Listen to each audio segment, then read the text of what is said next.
Selamat pagi, senang sekali saya Rosmi Rahma kembali menjumpai Anda dalam program Redaksi 33. Kami akan menyajikan informasi penting untuk Anda dan berikut di antaranya.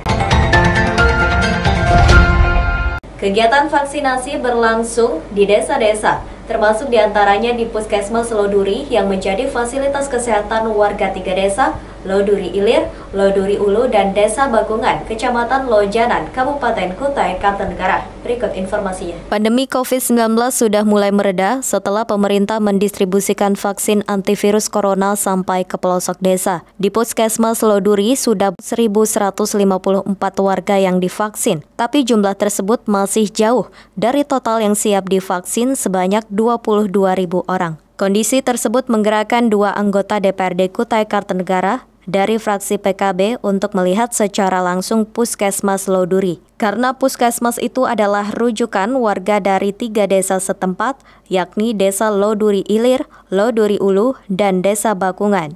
Dalam acara Lokakarya Mini lintas sektor bidang kesehatan, wilayah kerja Puskesmas Loduri akhirnya diketahui kalau masih ada kekurangan di sana-sini untuk pelayanan masyarakat. Fasilitas yang kurang memadai ketika warga menerima vaksin menjadi perhatian 2 legislator, yakni Siswo Cahyono, yang juga Wakil Ketua DPRD Kukar dan Hamdiah, anggota DPRD Kukar dari daerah pemilihan 4 yang konstituennya berada di wilayah itu. Di agenda pertemuan kita hari ini terkait persoalan sarana prasarana untuk vaksinasi COVID-19.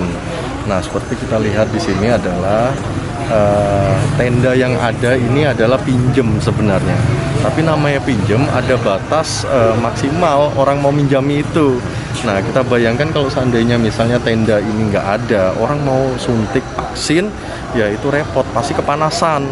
Nah, jadi orang mau suntik vaksin, itu kan ada SOP-nya, mereka ada standarnya. Ketika misalnya mereka kena panas, mereka kelelahan, mereka capek, ya tensinya bisa naik, bisa turun, akhirnya nggak jadi vaksin. Nah, ini kan jadi problem gitu. Nah, problemnya lagi, Puskesmas tidak punya anggaran untuk menganggarkan ini. Nah, masalahnya anggaran ini sudah diketok, ya ini urgent dan vaksinasi nggak bisa stop karena ini harus terus berjalan.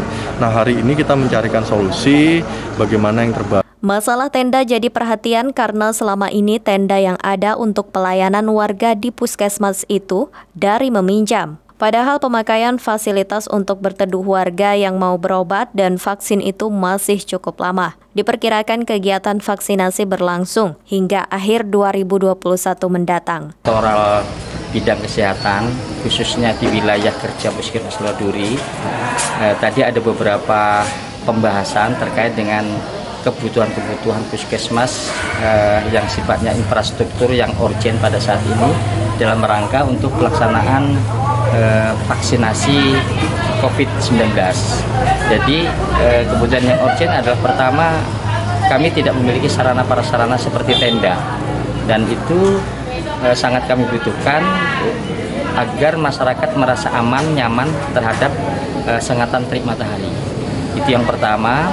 Yang kedua yang kami keluhkan adalah akses jalan dari jalan utama menuju ke Puskesmas ini masih berbentuk tanah. Pihak perusahaan PT Anugrah Bara Kaltim yang hadir dalam kegiatan di Puskesmas itu tidak keberatan dilibatkan dalam hal pengadaan tenda tersebut. Namun permintaan dari Puskesmas perlu disampaikan dalam bentuk surat proposal agar menjadi bahan manajemen perusahaan mengambil keputusan.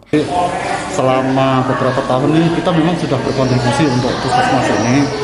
Jadi untuk berkaitan dengan kasus ini makanya kami minta mungkin ada semacam pengajuan, semacam proposal lah. Jadi nanti kita bisa mengajukan ke pimpinan manajemen kemungkinan apa yang bisa kita kontribusikan berkaitan dengan kegiatan penanganan COVID-19 ini. Tadi ada beberapa yang dimintakan seperti penyediaan tenda sama nanti pengerasan jalan berupa paving. Nah, itu nanti biar masuk dulu ke perusahaan dan mungkin setelah ada pembahasan dengan pihak manajemen, nanti kemungkinan apa yang bisa kita bantukan untuk kegiatan COVID-19 ini. Tim Kaltim TV, Hardin melaporkan.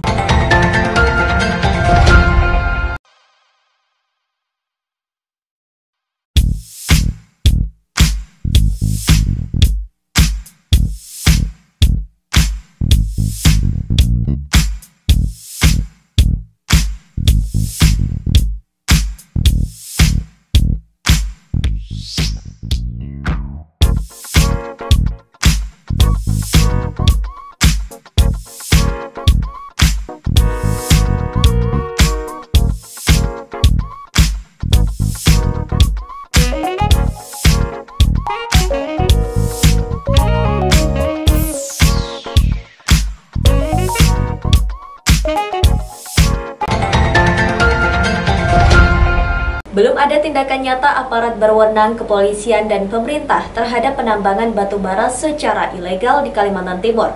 Semakin meresahkan beberapa anggota legislatif di Karangpaci, Samarinda. Salah satunya M. Udin dari Komisi 1 DPRD Kaltim. Berikut informasinya. Bukan rahasia umum lagi pertambangan batu bara secara ilegal sedang marak di Kalimantan Timur. Aktivitasnya sudah mulai meresahkan, terjadi di Kabupaten Kutai Kartanegara, Kutai Timur, Kota Samarinda, hingga Kabupaten Berau. Anggota DPRD Kaltim dari Komisi 1 M. Udin melihat fenomena pertambangan liar sudah saatnya dihentikan. Sebagai wakil rakyat, mereka merasa tidak boleh berdiam diri menyaksikan sumber daya alam dieksploitasi secara liar. Harus ada langkah-langkah hukum maupun politik untuk menghentikannya. Dari Komisi 1, M. Udin mengaku siap jika harus menyiapkan aturan daerah tentang eksploitasi sumber daya alam. Dan yang kami miriskan dari Komisi 1 ini, belum adanya langkah-langkah konkret dari penegak hukum berkaitan dengan tambang-tambang ilegal. Jadi saya memastikan bahwa saat ini banyaknya tambang ilegal itu adalah, kalau kita mau lihat, di jalan poros Samarinda Bontang saja, itu banyak sekali Pak, untuk tambang-tambang ilegal. Ataupun tambang-tambang ilegal yang menggunakan jalur-jalur jalan negara. Ini yang perlu kita tidak lanjut, karena menurut saya dengan adanya kegiatan tambang ilegal ini, pertama yang paling kita dirusak adalah berkaitan dengan lingkungan. Menurut saya jangankan tambang ilegal, tambang legal pun belum tentu itu melaksanakan kegiatan reklamasi setelah penambangan yang sebenarnya, apalagi berkaitan dengan tambang ilegal yang ketika setelah nambang ditinggal. Penambangan ilegal yang marak di Kaltim dikenal dengan istilah penambangan koridor. Konon, asal katanya adalah koridor, yaitu lokasi penambangan di luar areal resmi perusahaan tambang, namun berdekatan. Namun ada juga yang mengatakan penambangan koridor berasal dari kata koordinasi, di mana penggalian batu bara hingga pengangkutan dan penjualan dilakukan dengan prinsip koordinasi dengan berbagai pihak aparat maupun instansi yang terlibat. Apapun itu namanya, faktanya penambangan koridor membuat aktivitas penambangan ilegal sangat marak. Bahkan terlihat di sepanjang jalan Samarinda Bontang, Tenggarong Seberang hingga Sebulu Modern, dan juga di Samboja, Kutai Kartanegara. Tetapi saya berharapnya Komisi 3 kita bisa sinkron, Komisi 3 dan Komisi 1 DPR Provinsi bekerja sama dengan pemerintah Provinsi Kalimantan Timur, didampingi dengan Dinas Lingkungan Hidup Provinsi Kalimantan Timur dan SDM. Saya berharap kita membentuk suatu tim ataupun pansus dan sebagainya untuk kita menindak tegas berkaitan dengan tambang-tambang ilegal yang menjamur. Memang saat ini tidak bisa kita pungkiri, kita berjalan ke daerah Tenggarong saja itu tambang ilegalnya banyak sekali. Kita jalan ke arah Samarinda Bontang itu tambang ilegalnya banyak sekali. Dan terang-terangan jalan untuk mereka hauling itu adalah menggunakan jalan-jalan negara. Ini yang kami soroti adalah berkaitan dengan dampak jalan tersebut. Yang kedua dengan resiko bahwa ya jangan sampai ada kegiatan hauling di tempatnya kita terjadi laka lantas dan sebagainya. Ini yang sama-sama perlu kita. Diperkirakan setiap hari mengalir puluhan ponton batu bara hasil penggalian secara liar dari Kaltim. Tim Kaltim TV, Hardin melaporkan.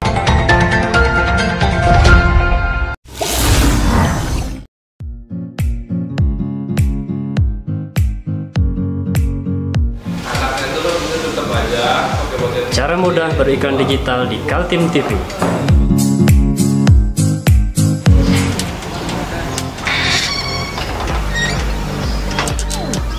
Yang pertama, jadilah sahabat Kaltim TV.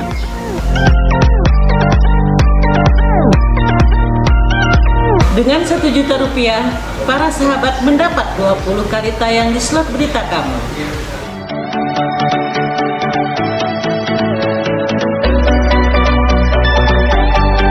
Dengan 20 detik dapat menjangkau 20.000 penonton. Anda beruntung karena mendapat kesempatan perdana dari kami. Ayo jadilah sahabat Kaltim TV.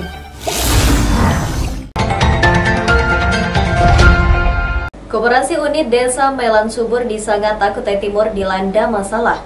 Puluhan anggotanya mengadu ke DPRD Kaltim karena merasa dirugikan setelah sertifikat tanah mereka tergadaikan secara kolektif di bank. Pertemuan di DPRD Kaltim, para anggota KUD Melan Subur didampingi pengacara Julius. Mereka diterima Ketua Komisi 1 DPRD Kaltim Jahidin. Didampingi juga perwakilan dari Dinas Koperasi Kutai Timur. Versi pejabat Dinas Koperasi, masalah itu muncul lantaran adanya dualisme kepengurusan koperasi. Pihak Dinas Koperasi juga sudah berupaya mengundang dua belah pihak untuk menyelesaikan masalah internal tersebut, namun belum ada penyelesaian. Dualisme kepemimpinan terjadi lantaran pengurus lama sejak koperasi berdiri tahun 2007 tidak pernah menggelar RAT atau rapat anggota tahunan.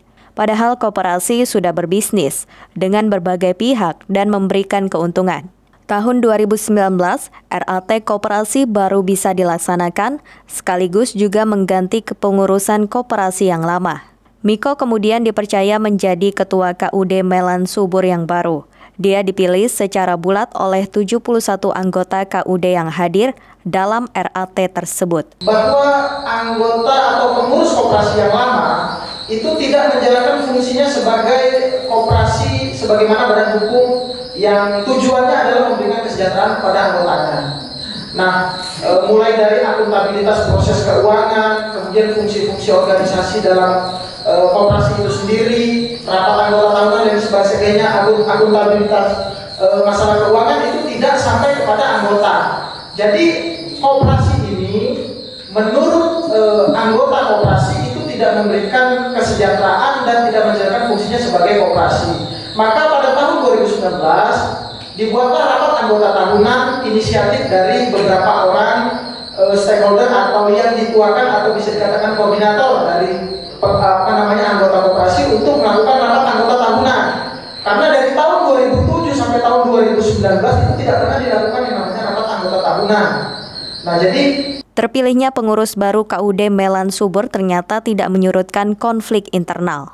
Sebab pengurus koperasi yang lama masih bertindak mengatasnamakan koperasi dalam urusan bisnis dengan para pihak.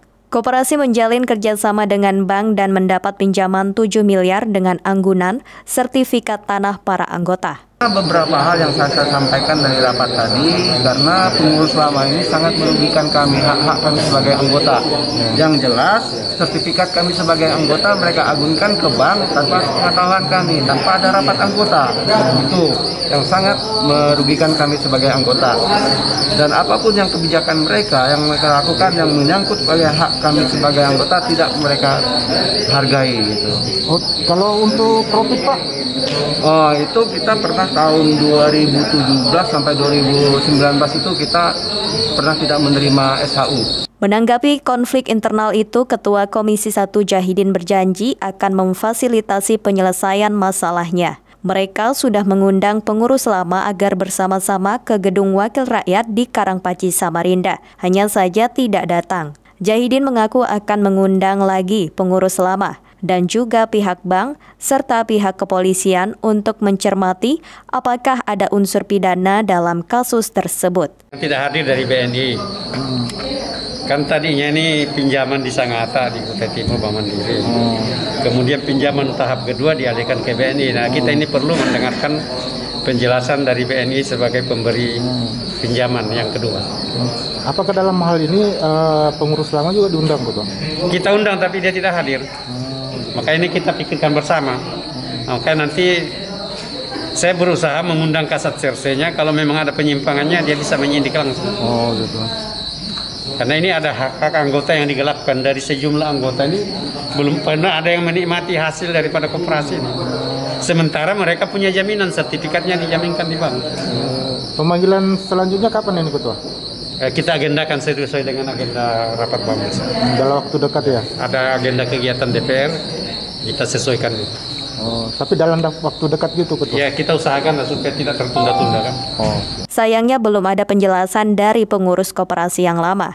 DPRD Kaltim juga menunggu penjelasan dari Ketua KUD Melan Subur yang lama, Suparmin. Tim Kaltim TV, Hardin melaporkan.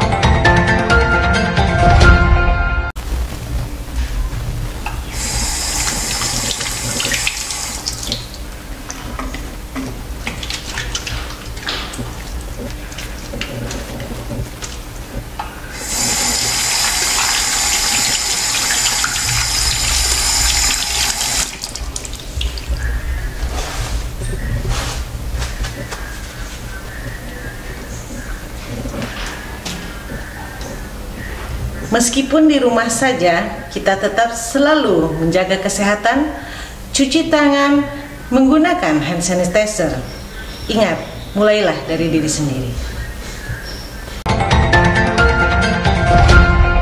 Asosiasi Cangkang Sawit Indonesia mendorong pemerintah memaksimalkan salah satu potensi Kaltim, yaitu cangkang kelapa sawit, karena usaha komoditi ini menyentuh perekonomian masyarakat secara langsung. Banyak yang belum tahu apa itu cangkang, bahkan tidak sedikit petani menganggap itu adalah limbah dari pengolahan industri kelapa sawit. Cangkang sebenarnya tidak ada ubahnya seperti tempurung kelapa. Di dalam buah kelapa sawit, dia berada antara sabuk kulit dengan daging sawit. Dan yang istimewa, daya bakarnya tinggi hingga 4.250 kalori. Itulah sebabnya cangkang dikejar oleh negara-negara seperti Jepang untuk kebutuhan industrinya. Salah satu yang dianggap potensial adalah Provinsi Kalimantan Timur. Menurut Ketua Asosiasi Pengusaha Cangkang Sawit Indonesia, Diki Ahmar, masih ada banyak masalah dalam bisnis cangkang ini. Selain terkait sistem distribusi dari lokasi pabrik sawit, juga terkait kebijakan negara pengimpor seperti Jepang. Kalau saya mau sampaikan, sebenarnya Jepang lebih butuh cangkang. Dia butuh banyak. Tapi dia bikin susah aturan ke kita. Harus pakai sertifikasi, itu kan ngaco ya. Jepang mewajibkan eksportir harus punya sertifikasi itu. Kenapa pemerintah Indonesia tidak tolak? Kenapa pemerintah Indonesia tidak anjurkan mereka pakai ISPO misalkan? Atau pemerintah Indonesia punya kebijakan lain untuk ekspor misalkan? Kenapa begitu? Karena Jepang harus mengikuti Eropa. Kenapa Jepang mengikuti Eropa? Komoditi dia dijual ke Eropa. Kalau dia tidak ngikutin European Union, akhirnya produk dia bisa tidak tersalurkan ke sana. Pembangkit listrik buat industrinya menghasilkan sesuatu yang bisa dijual di Eropa. Di Eropa gitu Pak ya, berarti memang... Bagaimana dia mau jual produknya di Eropa kalau dia tidak memenuhi ketentuan Eropa Union soal bahan bakunya harus dari mereka, harus RSPO. Oh, siap. Diki Ahmar mengutarakan potensi Kaltim dalam mengekspor cangkang. Menurutnya, pabrik kelapa sawit beroperasi di provinsi ini 80 perusahaan, memungkinkan memproduksi cangkang sekitar 60.000 ton per bulan. Namun menurut data Apcalsi, hingga saat ini yang tergarap hanya 31.310 ton per bulan. Jika Apcalsi menyebut potensi produksi cangkang Kaltim sebesar 600.000 ton per tahun, berbeda dengan data yang disajikan perwakilan Kementerian Perdagangan Marlop Nainggolan. Menurut pejabat Kemendak itu, Kaltim memiliki potensi produksi 1,7 juta ton per tahun. Tim Kaltim TV, Heriman melaporkan.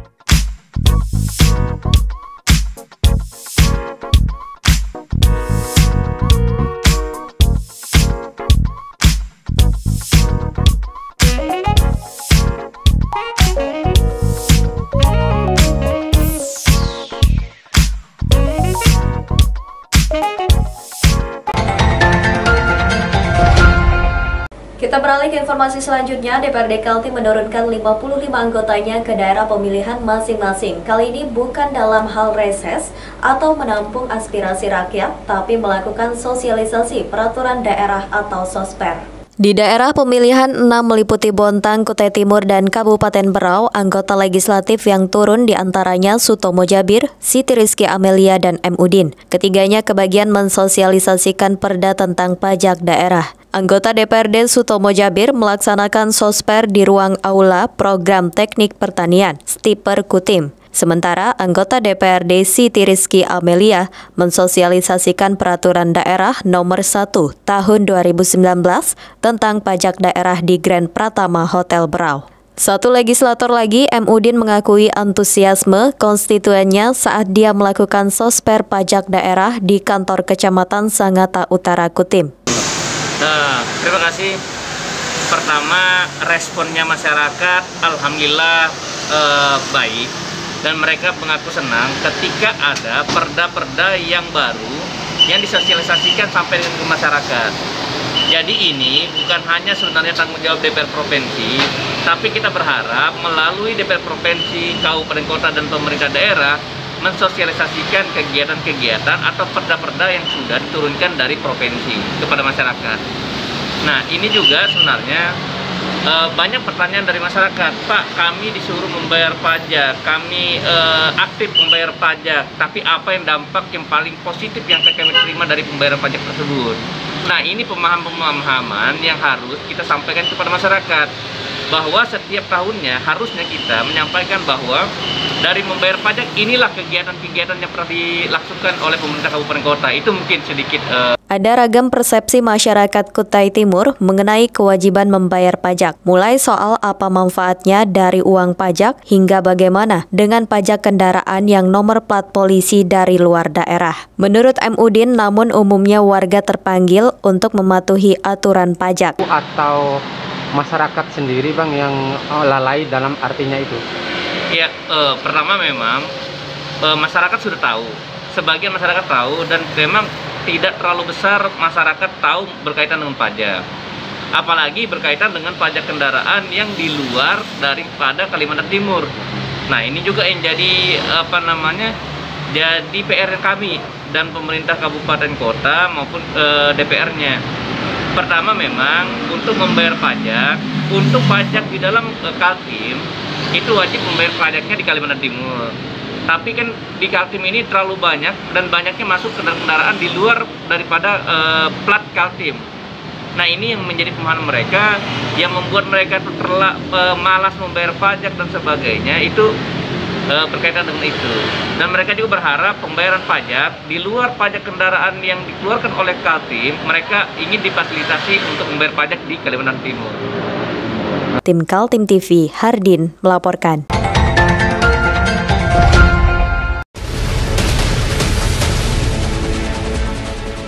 Mari kita memerangi virus corona dengan mematuhi imbauan pemerintah. Stay at home.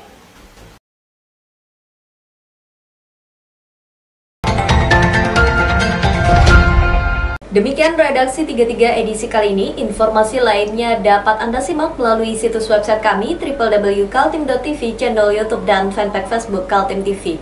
Jangan lupa untuk selalu patuhi protokol kesehatan. Saya Rosmi Rahma bersama kerabat kerja yang bertugas pamit undur diri. Selamat pagi, selamat beraktivitas, dan sampai jumpa.